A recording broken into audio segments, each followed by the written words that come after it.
Winner.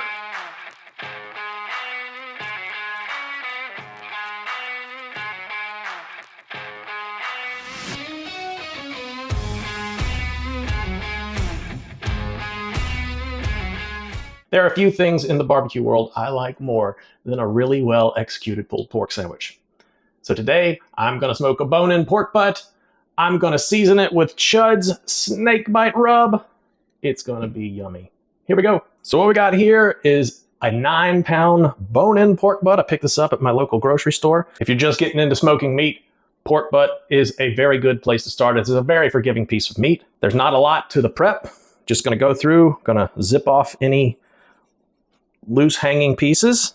I'm gonna leave all this fat on the top, and I'll show you why in a little bit. And that's about all there is to trimming a pork butt. If you spent any time on barbecue YouTube, you've probably heard the name Chud. He's a guy making great content out of Austin, Texas. I was lucky enough to meet him earlier this year, and he has a line of rubs now, and I wanted to try one. I'm a spice fan, so I went with the spicy one, Snakebite. Not going with a binder today, just the rub straight onto the meat. It's got enough moisture on it that it's going to hold on to this rub. I've said it before, but even though it's called a rub, you don't want to rub it in, you just want to pat it. Flip it over and repeat. This has got some pepper in it. It is up my nose. Oh. All right, that is perfectly seasoned. I'm gonna let it sit here on the counter for about 20 minutes. Let this rub kind of adhere itself to the meat, and then it's on to the pit. Pork butt going on. Now it's just a waiting game. So for this pork butt today, we're going to run the pit at 250 degrees. I'm running oak wood today, which is what I run every day. We're going to let the pit ride at about 250 degrees. Once the meat rises up to about 165, 170 internal, we're going to do what's called the foil boat method. And again, if you know anything about Chud, that's where the foil boat comes from. It's going to keep everything in the foil nice and tender and allow the fat on the top to continue to render. It's gonna be yummy. 6 hours into this journey on the nose, we just hit 165 degrees on this pork butt, so let's go ahead and get the tin foil out and wrap this sucker up. Looking good. Now, the way we're gonna wrap this is called a foil boat. So we're gonna pull this up, and you're gonna roll this down. So what you're doing is gonna keep it snugged up against the pork butt. So by rolling it down, you create handles so you can lift it. The purpose of the foil boat is twofold. It's not only going to catch all the fat rendering out of the pork butt, it's also going to allow, by leaving the top open, the fat is going to continue to kind of crisp up, give it a nice little contrast once you shred everything together. So let's go back onto the pit until we hit 200 degrees, and then we'll pull it off. 11 hours later, pork is done. At this point, it's a little late in the evening here. I'm going to let this rest in my toaster oven.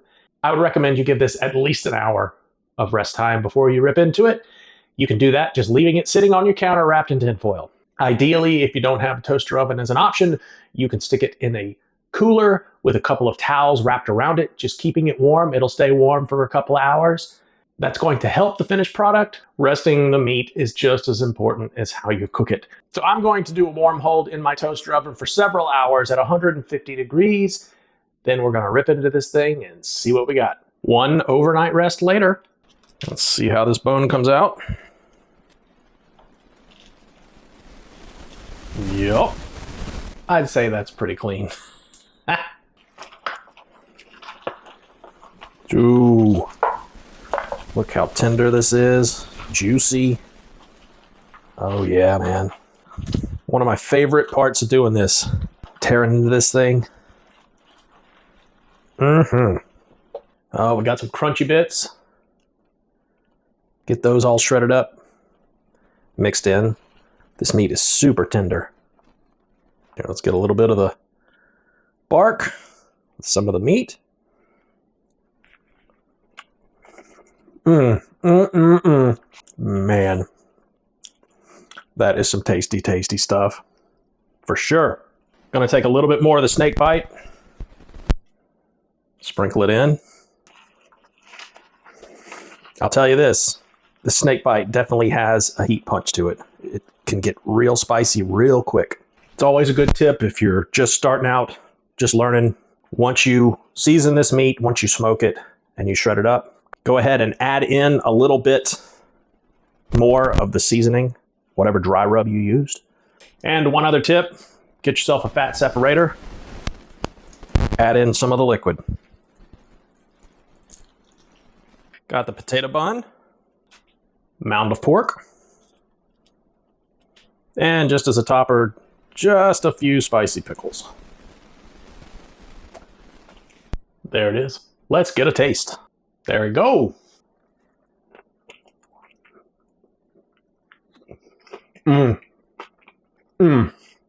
Getting a nice little hint of a heat punch from the dry rub. Ooh, and the pickles kind of brighten it up. Now, obviously, I didn't use barbecue sauce on this. It's a pulled pork sandwich. I'm not going to hate on anybody that wants to put barbecue sauce on their pulled pork sandwich, but I'm kind of a mind that if you've done the meat right, it doesn't necessarily need sauce. Sauce would just be an enhancement. But I will say, I'm not a sauce hater. If you want to sauce this pork, go ahead. I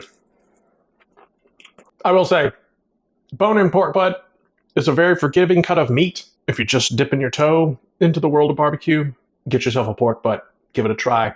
And if you're cooking for a bunch of people, wait until they all show up. Once you start pulling that bone out clean and shredding into the meat, it's like a big party trick. Everybody's like, ooh, ah, neat. Give pulled pork a try. It never fails to satisfy. As far as using snake bite on a pork butt, it's good stuff, man. Give it a shot. If you found this video helpful, consider giving me a like, a subscribe, or drop me a comment. I would greatly appreciate it. Every time you do that, it helps to push me out to just a few more people. So help me to continue to spread the word.